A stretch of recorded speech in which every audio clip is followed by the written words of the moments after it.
দীপশিতা ধরের এবং চন্দ্রিমা ভট্টাচার্য। তো কাকে বেশি টাফ ফাইটার মনে হচ্ছে তোমার? ময়ূকদা, এই ইলেকশন না ইয়েস নোর ইলেকশন। আইদার লোকে তৃণমূলকে সরাবে আর তৃণমূল থাকবে।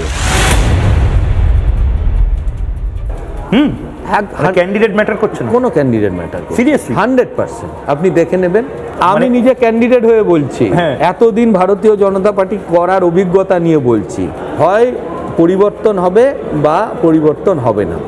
মানুষ সরকার বদল করার জন্য এবার ভোট দেবেন। উত্তর দমদমকে নিয়ে যে প্রার্থী দাঁড়িয়েছে তাকে নিয়ে এখন আর মানুষ ভাবছে না, উত্তর দমদমের মানুষ ভাবছে বাংলাকে 100 বার চেঞ্জ করতে হবে, পরিবর্তনের শরিক হবে। মানে যত স্ট্রং ক্যান্ডিডেট হোক ম্যাটার না না, আর স্ট্রং কেন, আমি তো স্ট্রং ক্যান্ডিডেট তাকেই বলবো যে এলাকায় কাজ করেছেন, যার এলাকায় জনপ্রিয়তা আছে। তৃণমূলের যিনি প্রার্থী চন্দ্রিমাদি, একে তো ওনার বয়স হয়ে গেছে, দ্বিতীয় নম্বর কি হচ্ছে উনি ওখানে থাকেন না, ওখানে ওর কিছু গুন্ডা বদমাইশ আছে, কিছু লিডার আছে যারা ওপেনলি বলে আমরাই এমএলএ আমরাই মন্ত্রী। তো ওনার মানে আমি কি বলবো, উনি ওই বিধানসভাটা ইজারা দিয়ে দিয়েছেন, ভাই তোমরা চালাও, তোমরা আমাকে দেখে দেবে, আমি ভোটের সময় আসবো, ভোট লড়বো, চলে যাব। এত খারাপ অবস্থা ওখানে এখনও, আজকেও ওখানে রাস্তায় জল জমে আছে। কিসের জল? নালার জল। কোন মুখে উনি ভোট চাইতে যাবেন বলুন তো মানুষের কাছে? দীপশিতা এখানে ফ্যাক্টরি না। বামপন্থীরাও ভাবছেন যে আগে এই সরকারটা যাওয়া দরকার। প্রত্যেকটা ইলেকশনে কি হয়, ওই মানে বিধান বিশ্বাস বলে একজন নেতা আছে, আমি নাম করেই বলছি, তার গুন্ডা বাহিনী লোককে ভোট দিতে দেয়। এবার কি তা হবে? এবার ইলেকশন কমিশন যা ব্যবস্থা করছে প্রত্যেকটা মানুষ যাতে ভোট দিতে পারে, ইলেকশন কমিশনও যেরকম নিশ্চিত করবে, আমিও প্রার্থী হিসাবে আমার, জানেন তো আমার এখানে আমার এই বিধান বিশ্বাস কি এই ঠাকুরদাস বিশ্বাসের ছেলে? কংগ্রেস করতে ঠাকুরদার বিশ্বাসের ছেলে।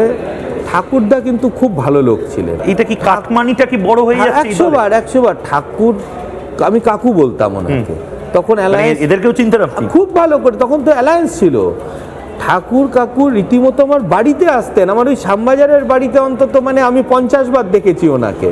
আজকে ওনার ছেলে এলাকার একটা ত্রাস হয়ে গেল। একটু উত্তর দমদমের জায়গাগুলো একটু বলুন, অনেকেই আছে। উত্তর দমদম হচ্ছে এয়ারপোর্টের 2.5 নম্বর গেট, যেটা তারপর থেকে শুরু হচ্ছে, আচ্ছা, আপ টু মধ্যমগ্রামের বর্ডার। নিউ ব্যারাকপুর পড়ে, বিরাটি পড়ে, ওইদিকে বিশরপাড়া পড়ে, ওইদিকে প্রতাপগড় পড়ে। 90% লোক এখানে ওপার বাংলার লোক। তাদের তো আরো বেশি করে এই যেভাবে মানে এই দাপাদাপি বাড়ছে, তারা তো মুখিয়ে আছে, তাদের ভোট দিতে দেয় না তো। পুরসভার নির্বাচনে কোনো মানুষকে ভোট দিতে দেয়নি, নিজের দলের লোকদের ভোট দিতে দেয়নি, বিশ্বাস হিন্দু বলে। আর জানে যে আমি যা করছি লোকে তো তার প্রতিবাদ ভোট বাক্সে করবেই। মানুষ জানেন কি বলছে, যখন যাচ্ছি ভোটটা দেওয়ার ব্যবস্থা করে দিন, বাকি আমরা বুঝে নেব, আপনাকে আসতে হবে না, প্রচার করতে হবে না, কিচ্ছু করতে হবে না। দীপশিতা ধর ভালো প্রার্থী হয়তো হবেন, উনি সোশ্যাল মিডিয়ায় খুব অ্যাক্টিভ। 1 মাস শেষে উত্তর দমদমে ঘুরে উনি উত্তর দমদম সম্বন্ধে জানেন কি? আমি তো সারা বছর থাকি ওখানে। আপনি বলছেন আপনি হচ্ছেন ঘরের ছেলে উত্তর দমদম। 100 বার। আপনি সত্যি কি এই নিউ ব্যারাকপুর বিরাটি এলাকাগুলোর প্রবলেমটা জানেন? আমি 20 বছর ধরে। রাস্তা কেন ঠিক হচ্ছে না? রাস্তা ঠিক, মানে দমদম থেকে আমি যদি হাবড়া অশোকনগরের দিকে যাই বা বসিরহাটের দিকে যাই, এই জ্যামটাই তো আপনাদের উত্তর দমদমের আমার আপনি জীবন শেষ করে দেয়। দাদা আপনি যশোর রোড ছেড়ে দিন, আপনি কোনোদিন একটা যে কোনো গলিতে বাদিক নিয়ে ঢুকে পড়ুন, যে কোনো গলিতে 2 মিনিট যান, দেখবেন বেহাল অবস্থা কাকে বলে। যে কোনো গলিতে ঢুকে যান আপনি, এক অবস্থা। মেট্রো স্টেশন বা এগুলো তো কিছু চলছে না দাদা, মানে এগুলো তো হচ্ছে না। এখন হবে, নিশ্চয়ই হবে, জমি জটের জন্য আটকে আছে মহিউদা।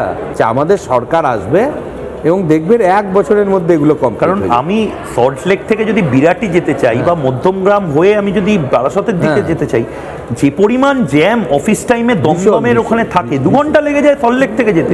ভীষণ জ্যাম। ওখানে আপনাদের অপশন তো তৈরি করেনি, ওখানে অপশন তৈরি করেনি, কারণ ওই যে বললাম চন্দ্রিমাদি যেহেতু নিজে ওখানে থাকেন না, ওখানকার মানুষের কষ্ট কি করে বুঝবেন। আমার যেটা স্বপ্ন উত্তর দমদমকে নিয়ে, উত্তর দমদমে কিন্তু একটা অ্যারোসিটি হতে পারে। উত্তর দমদমের পেছনে একটা জায়গা আছে কাদিহাটি বলে, একটা ওয়ার্ড কিন্তু অনেক বড়, সেখানটায় আপনি গিয়ে দেখবেন মনে হবে এখনো গ্রামে পড়ে আছে। কংক্রিটের জঙ্গল না বানিয়ে আমি চেষ্টা করব, তাতে একটা কি হবে, এলাকার উন্নয়ন হবে। দ্বিতীয় নম্বর কী হবে, প্রচুর কর্মসংস্থান হবে। এখানে আপনি ইন্ডাস্ট্রি করতে পারবেন না, কি করে করবেন, কিসের ইন্ডাস্ট্রি করবে? কিন্তু একটা এরোসিটি যদি হয়, একটা লজিস্টিক হাব হতে পারে। আমাদের কলকাতায় কিন্তু প্রি প্ল্যান্ড এয়ারপোর্ট কেন্দ্রিক লজিস্টিক হাব নেই, এটা আপনি দিল্লিতে দেখতে পারবেন। এবং দেখুন, বিজেপির সরকার যেখানে আসে সেখানে তো আমরা চাকরি বিক্রি করি না, তো এখানে কিন্তু দলমত নির্বিশেষে এই কর্মসংস্থানের মজা নিতে পারবেন। সবথেকে বড় কথা হচ্ছে উত্তর দমদমকে উন্নত উত্তর দমদম করতে হবে, এটাই আমার মানুষের কাছে আবেদন। বেশ, অনেক অনেক ধন্যবাদ সৌরভদা। এতটা আড্ডা আমরা দুজন মিলে দেওয়ার সাধারণত সুযোগ পাই না। আজকে নির্বাচনের মধ্যে খুব সুন্দর করে একটা আড্ডা হলো, কিন্তু ভোট যত চলে আসছে, ভোট প্রথম দফার ভোট হতে চলেছে কয়েক ঘন্টার মধ্যে, সমস্ত কিছু বদলে যেতে পারে হয়তো। দ্বিতীয় দফার আগে আরও এরকম প্রার্থীদের নিয়ে একটা ছোট্ট আড্ডা আমি এরকমভাবেই রিপাবলিক বাংলা স্টুডিও থেকে দেবো। অন্যান্য খবর দেখার জন্য চোখ থাক রিপাবলিক বাংলায়, কথা হবে চোখে চোখ রেখে। নমস্কার। নানা ধরনের কন্টেন্ট দেখার জন্য লাইক করুন, শেয়ার করুন আমাদের ফেসবুক পেজ, সাবস্ক্রাইব করুন আমাদের ইউটিউব চ্যানেল। পাশাপাশি অন্যান্য ব্রেকিং নিউজের জন্য অবশ্যই চোখ রাখুন রিপাবলিক বাংলায়।